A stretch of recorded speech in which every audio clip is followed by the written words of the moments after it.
Good morning. I'm here today reading one of my favorite authors, Bob Goff, from the Living Grace Walk in Love 165-day journey. I love this book. I think it's amazing. Bob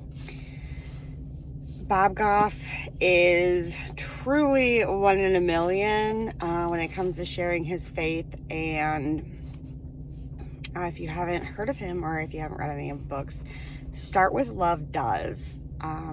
You won't be disappointed.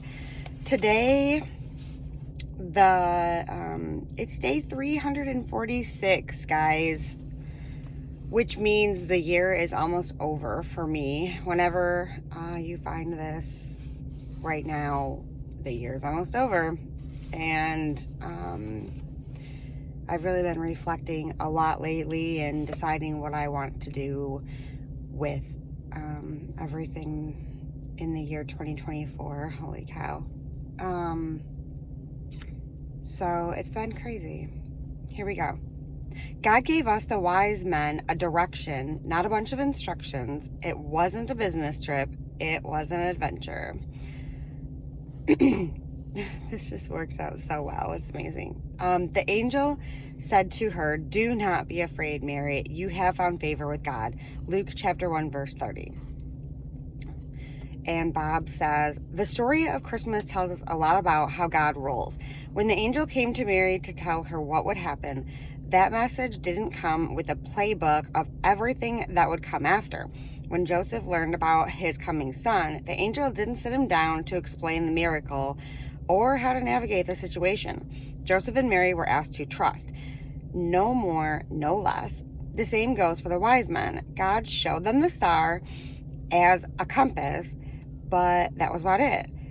It was, in our age of on-demand instructions, it's hard to accept the vague sense of direction we get in our spiritual lives.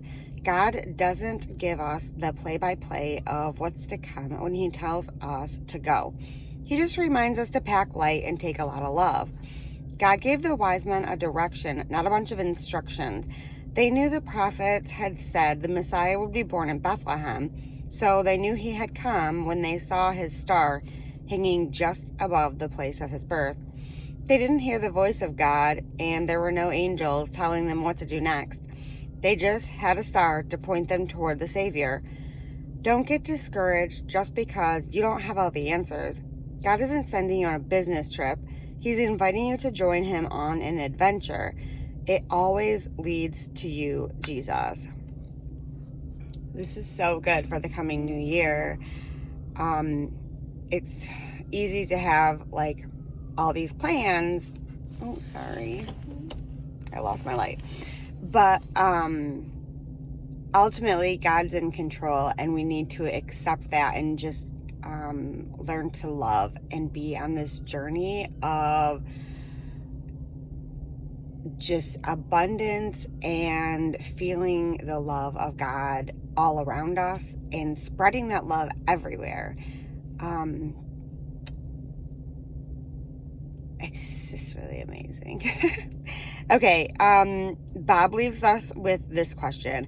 How do you sense the adventure Jesus is calling you as you look toward the new year? Let's just take a minute to meditate on that.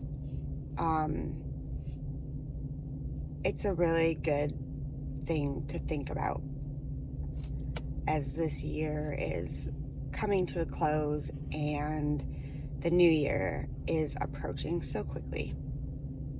Have a blessed day.